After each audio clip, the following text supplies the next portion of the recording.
ಎಲ್ರಿಗೂ ನಮಸ್ಕಾರ. ಪದಗಳ ಸಂವಹನ ಬಗ್ಗೆ ನಾವು ಮಾತಾಡ್ತಾ ಇದ್ದೀವಿ. ಪದಗಳ ಸಂವಹನೆ ಹೇಗಿರಬೇಕು ಅಂತ ಹೇಳಿದ್ರೆ, ಆ ವ್ಯಕ್ತಿ ಆ ಪದಗಳನ್ನು ಕರೆಕ್ಟಾಗಿ ಅರ್ಥ ಮಾಡಿಕೊಂಡು ಜೋಡಣೆ ಕರೆಕ್ಟಾಗಿದ್ದು ಸ್ಪಷ್ಟತೆ ಇದ್ದರೆ ಮಾತ್ರ ನಾವು ಅದನ್ನು ಬೇರೆಯವರಿಗೆ ತಿಳಿಸ್ಕೊಡ್ಲಿಕ್ಕೆ ಸಾಧ್ಯ ಆಗತ್ತೆ. ಹಾಗಾಗಿ ನಾವು ಏನು ಅಂದರೆ, ಒಂದು ಉದಾಹರಣೆ ತಗೊಳ್ಳೋದಾದರೆ, ನಾವು ನಿನ್ನೆ ದೂರದರ್ಶನದಲ್ಲಿ ನೋಡಿದ್ವಿ JP ಸರ್ದ ಒಂದು ಸಂದರ್ಶನನ.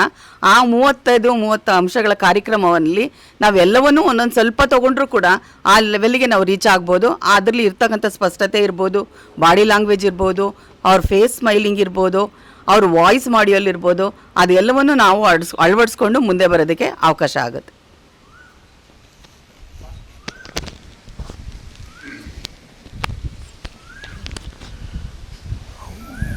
ಮಾತಿನ ಶೈಲಿ ಭಾಷಣಕಾರನಾಗಿ ಯಾರಾದರೂ ಪರವಾಗಿಲ್ಲ, ಆದರೆ ಪದಗಳ ಜೋಡಣೆ ಭಾಳ ಮುಖ್ಯ.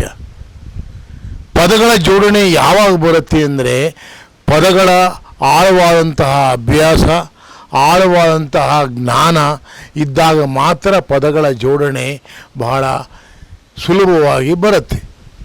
ಆದರೆ ಸಮಯಕ್ಕೆ ತಕ್ಕ ಹಾಗೆ ಆ ಪದಗಳ ಜೋಡಣೆಯನ್ನು ಮಾಡಿಕೊಂಡು ನಾವು ಏನು ಹೇಳಬೇಕು ಅನ್ನೋದನ್ನು ಅಚ್ಚುಕಟ್ಟಾಗಿ ಹೇಳಿದಾಗ ಆವಾಗ ಪ್ರೇಕ್ಷಕರಿಗೆ ವಾ ಅನ್ನೋ ಒಂದು ವರ್ಡು ತನಗ್ತಾನಾಗಿ ಬರುತ್ತೆ.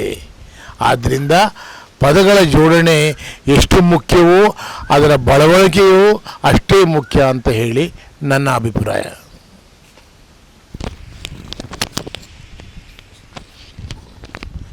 ಸ್ನೇಹಿತರೆ, ಪದಗಳ ಜೋಡಣೆ ಭಾಳ ಒಂದು ಪ್ರಮುಖವಾದ ಪಾತ್ರವನ್ನು ಇವತ್ತಿನ ದಿನಮಾನಗಳಲ್ಲಿ ವಹಿಸ್ತಾ ಇದೆ. ನಾವು ಈಗಾಗಲೇ ನಿನ್ನೆ ದಿವಸ JP ಪ್ರಕಾಶ್ ಸರ್ ಅವರು ಸಮಯವನ್ನು ಗ್ಯಾಪ್ ಕೊಡ್ದೇನೆ ಪದಗಳನ್ನು ಜೋಡಿಸ್ತಾ ಅದಕ್ಕೆ ತಿರುಗುವ ಉತ್ತರವನ್ನು ಆ ಪದಗಳ ಮೂಲಕ ಕೊಡ್ತಾ ಇರೋದನ್ನು ನೋಡಿದ್ವಿ. ಆದರೆ ಆ ಪದಗಳ ಜೋಡಣೆಗೂ ಒಂದು ಅರ್ಥ ಬೇಕು, ಆ ಅರ್ಥದಲ್ಲಿ ಆ ಭಾವನೆ ಇರಬೇಕು. ಹಾಗಾಗಿ ಪದಗಳಲ್ಲಿಯೂ ಸಹ ಜೋಡಿ ನುಡಿ ಇರ್ಬೋದು, ದ್ವಿರುಕ್ತಿ ಇರ್ಬೋದು, ಈ ಎಲ್ಲ ಪದಗಳನ್ನು ಅದಕ್ಕನುಸಾರವಾಗಿ ಹೊಂದಾಣಿಕೆ ಆಗಬೇಕು. ಕೇಳುಗರಿಗೆ ಅದು ಮುಜುಗರ ಆಗದ ಹಾಗೆ, ಕೇಳುಗರಿಗೆ ಒಂದು ಸಂತೋಷ ಅನಿಸುವಂಥ ನಿಟ್ಟಿನಲ್ಲಿ ಅದು ಆ ಪದಗಳು ಸಹ ನಮ್ಮ ದೈನಂದಿನ ಜೀವನದಲ್ಲಿ ನಡೆಯುವ ಪದಗಳನ್ನು ನಾವು ಜೋಡಿಸಿದಾಗ ಮಾತ್ರ ಅದಕ್ಕೆ ಹೆಚ್ಚು ಬೆಲೆ ಬರುತ್ತೆ, ಎಲ್ಲ ಆಕರ್ಷಿತರಾಗುತ್ತೆ. ಹಾಗಾಗಿ ಪದಗಳ ಜೋಡಣೆಯೂ ಸಹ ಆಕರ್ಷಣೀಯವಾಗಿ ಆಗಿದ್ದರೆ ಮಾತ್ರ ಅದಕ್ಕೆ ಅತ್ಯುತ್ತಮ ಬೆಲೆ. ಹೀಗಾಗಿ ಪದಗಳನ್ನು ಜೋಡಣೆಯನ್ನು ನಾವು ಒಂದು ಏನು ಬೇರೆಯವರ ಭಾವನೆಗಳಿಗೆ ಅವರ ಭಾವನೆಗಳನ್ನು ಸ್ಪಂದಿಸುವ ರೀತಿಯಲ್ಲಿ ಆ ಪದಗಳ ಜೋಡಣೆ ಇರಬೇಕನ್ನೋದು ನನ್ನ ಅಭಿಪ್ರಾಯ. ನಮಸ್ಕಾರ ಎಲ್ಲರಿಗೂ. ಪದಗಳು ನಮ್ಮ ಸಂವಹನವನ್ನು ಕಲಿಸುತ್ತದೆ, ರೂಪಿಸುತ್ತದೆ.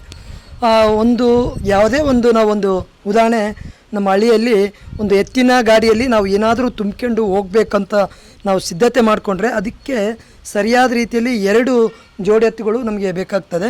ಅದೇ ರೀತಿ 2 ಜೋಡಿ ಎತ್ತುಗಳು ಆ ಬಂಡಿಗೆ ಕರೆಕ್ಟಾಗಿ ಇತ್ತಂದರೆ ನಮ್ಮ ಒಂದು ಎತ್ತಿನ ಗಾಡಿ ಸುರಕ್ಷಿತವಾಗಿ ಹೋಗ್ತದೆ ಅಂತ ಹೇಳೋಕ್ಕೆ ಇಷ್ಟಪಡ್ತೀನಿ. ಉದಾಹರಣೆಗೆ ನಾವು ಇನ್ನೊಂದು ರೀತಿಯಲ್ಲಿ ಹೇಳಬೇಕಾದ್ರೆ, ಈ ಪದಗಳು ನಮಗೆ ಎಷ್ಟು ಮುಖ್ಯ ಅಂತಂದರೆ, ನಾನು ಇವತ್ತು ಸಂತೋಷವಾಗಿಲ್ಲ ಅಂತಂದರೆ ಅದು ನಮಗೆ ದುಃಖವನ್ನು ವ್ಯಕ್ತಪಡಿಸುತ್ತದೆ. ನಾನು ಸಂತೋಷವಾಗಿದ್ದೇನೆ ಅಂತಂದರೆ ನಮಗೆ ಆನಂದವನ್ನು ತಂದು ಕೊಡುತ್ತದೆ.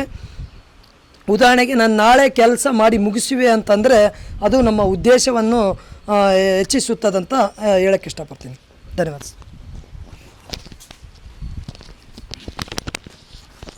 ಪದಗಳ ಜೋಡಣೆ ರಾತ್ರಿ ನಾವು ನ್ಯೂಸಲ್ಲಿ ಸಾರು ನಮಗೆ ಚೆನ್ನಾಗಿ ಹೇಳ್ಕೊಟ್ಟಿದ್ದಾರೆ. ಆ ಒಂದು ಜೋಡಣೆ ಸಾರು ಮಾತಾಡ್ತಿದ್ರೆ ಇನ್ನೂ ಮಾತಾಡೋದು ನೋಡಬೇಕು ಅನಿಸ್ತಾ ಇತ್ತು ನಮಗೆ. ಅದನ್ನು ನಾವು ಕಲಿಯೋಕ್ಕೆ ತುಂಬ ಇಷ್ಟಪಡ್ತಾಯಿದ್ದೀರಿ, ಕಲಿತೀರಿ ಖಂಡಿತವಾಗಿ.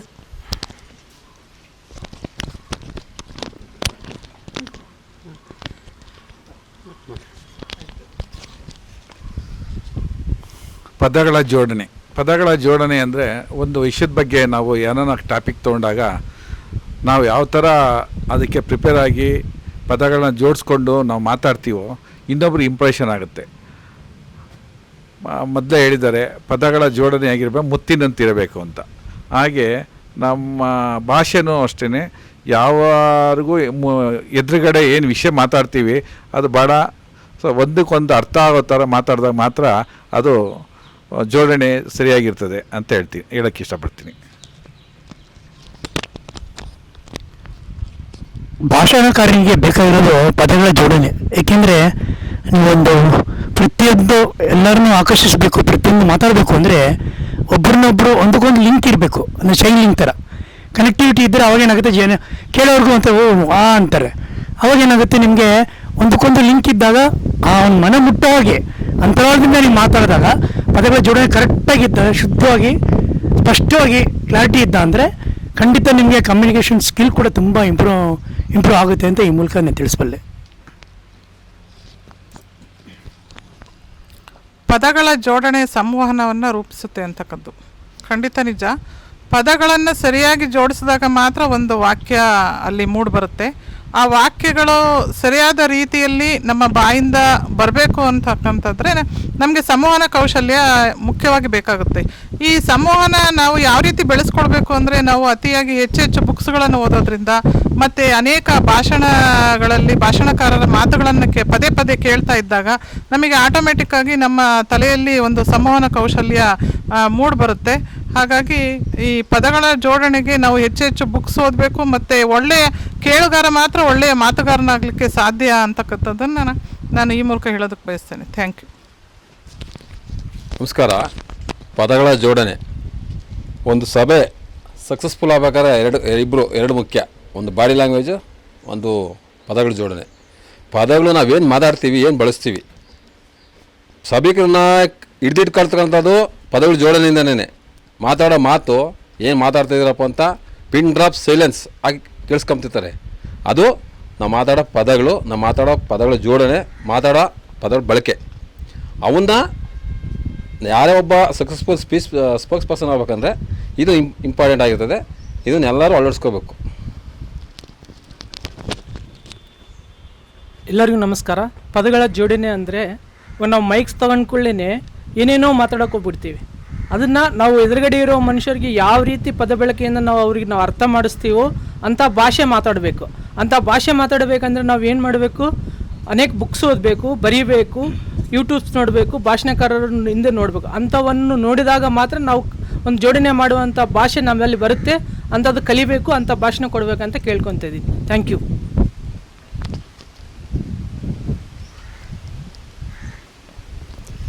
ಎಲ್ಲರಿಗೂ ನಮಸ್ಕಾರಗಳು. ಬಸವಣ್ಣನವರು ಒಂದು ಮಾತಾಡಿದ್ದಾರೆ, ನುಡಿದರೆ ಮುತ್ತಿನ ಹಾರದಂತಿರಬೇಕು ಅಂತ ಹೇಳ್ತಾರೆ. ಅದೇ ರೀತಿಯಾಗಿಸಿ ನಾವು ಮಾತಾಡಬೇಕಂತಂದರೆ ಪದಗಳ ಜೋಡಣೆ ಬಹಳ ಮುಖ್ಯ. ಇದಕ್ಕೆ ಬೇಕಾಗಿರುವುದಂತಂದರೆ ಅಭ್ಯಾಸ. ನಾವು ಸಾಕಷ್ಟು ಅಭ್ಯಾಸವನ್ನು ಮಾಡಿದಾಗ ಮಾತ್ರ ಈ ಪದಗಳ ಜೋಡಣೆ ಮಾಡಲಿಕ್ಕೆ ಸಾಧ್ಯ ಆಗ್ತದೆ. ಇಲ್ಲಾಂದರೆ ನಾವು ಹೆಂಗೋ ಎರಡು ಮಾತಾಡಿಗೆ ಮುಗಿಸ್ಬೇಕಾಗ್ತದೆ. ನಾವು ಹೆಚ್ಚಿಗೆ ಮಾತಾಡಬೇಕಂದ್ರೆ ಇದು ಅಭ್ಯಾಸ ಮಾಡಬೇಕು. ಅಭ್ಯಾಸ ಮಾಡಿದಾಗ ನಿರಂತರ ಅಭ್ಯಾಸದಿಂದ ಈ ಪದಗಳ ಜೋಡಣೆಗೆ ನಾವು ಚೆನ್ನಾಗಿ ಮಾತಾಡಲಿಕ್ಕೆ ಬರ್ತದೆ ಅಂತ ಹೇಳ್ತೀನಿ.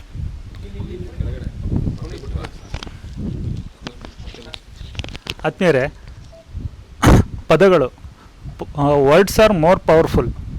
ಈಗ ಒಂದು ಹಾರನ ಕಟ್ಟಬೇಕಾದ್ರೆ ನಾವು ಹೂವುಗಳನ್ನ ಹೇಗೆ ಜೋಡಿಸ್ತೀವಿ, ಆ ಹೂವುಗಳು ಜೋಡಿಸೋದ್ರಿಂದ ಏನಾಗುತ್ತೆ, ಅದೊಂದು ಹಾರ ಅಂತ ಅನಿಸ್ಕೊಳುತ್ತೆ. ಆ ಹೂಗಳ ಮಧ್ಯದಲ್ಲಿ ನಾವು ಬೇಡದೇ ಇರೋ ಅಂಥದನ್ನು ಹಾಕ್ತಾ ಹೋದ್ವಿ ಅಂದರೆ ಅದು ಹಾರ ಅಂತ ಅನಿಸ್ಕೊಳೋದಿಲ್ಲ. ಸೊ ಹಾಗಾಗಿ ನಾವು ಉಪಯೋಗಿಸುವಂಥ ಪದಗಳೇನಿದೆಯಲ್ಲ ಅದು ನಮ್ಮ ಭಾಷಣಕ್ಕೆ ಒಂದು ಪರಿಪೂರ್ಣವಾದ ರೂಪವನ್ನು ಕೊಡುತ್ತದೆ. ಹಾಗಾಗಿ ಪ್ರತಿಯೊಂದು ಪದಗಳಿಗೂ ಒಂದು ರಿಫಾರ್ಮ್ ಮಾಡುವಂಥ ಪವರ್ ಅನ್ನೋ ಒಂದು ಶಕ್ತಿ ಇರುತ್ತದೆ. ಇಷ್ಟು ಹೇಳಿ ನಾನು ಮಾತನ್ನ ಮುಗಿಸ್ತೀನಿ. ಸ್ನೇಹಿತರೆ ನಮಸ್ಕಾರ. ಒಂದು ಭಾಷಣ ಮಾಡ್ತಾ ಇರಬೇಕಾದ್ರೆ ಪದಗಳ ಜೋಡಣೆ ತುಂಬ ಇಂಪಾರ್ಟೆಂಟ್ ಆಗುತ್ತೆ. ನಮ್ಮ ಭಾಷಣ ಅವ್ರನ್ನ ಆಕರ್ಷಣೆ ಮಾಡುವ ಹಾಗೆ ಇರಬೇಕು. ನಾವೊಂದು ಭಾಷಣ ಮಾಡ್ತಾಯಿದ್ದೀವಿ ಅಂದರೆ ಅವರ ಕಣ್ಣು ಹಾಗೂ ಅವರ ಚಲನವಲನಗಳೆಲ್ಲ ಶಬ್ದವಾಗಿ ನಮ್ಮನ್ನೇ ನೋಡುವಂತಿರಬೇಕು. ಆ ರೀತಿಯ ಭಾಷಣ ಮಾಡಬೇಕಂದ್ರೆ ನಮ್ಮಲ್ಲಿ ನಿರಂತರ ಕಲಿಕೆ ತುಂಬ ಅಗತ್ಯ ಆಗುತ್ತೆ. ಬುಕ್ಸ್ ಓದೋದಿರ್ಬೋದು ಅಥವಾ ಈ ಥರ ಒಡನಾಟದಿಂದ ಭಾಷಣಗಳನ್ನ ಈ ಥರ ಕಾರ್ಯಕ್ರಮಗಳಲ್ಲಿ ಹೋದಾಗ ಕೆಲವೊಂದು ಪಾಯಿಂಟ್ಗಳನ್ನ ನಾವು ಮನವರಿಕೆ ಮಾಡಿಕೊಂಡು ನಾವು ಭಾಷಣ ಮಾಡ್ತಾ ಇರ್ಬೇಕಾದ್ರೆ ಅದನ್ನ ಅಳವಡಿಸ್ಕೊಂಡ್ರೆ ಇನ್ನೂ ಚಂದವಾಗಿ ಕಾರ್ಯಕ್ರಮದಲ್ಲಿ ನಮ್ಮ ಭಾಷಣ ಮೂಡಿ ಬರಲಿದೆ ಅಂತ ಹೇಳಲಿಕ್ಕೆ ಇಷ್ಟಪಡ್ತೇನೆ. ಧನ್ಯವಾದಗಳು ಸ್ನೇಹಿತರೆ.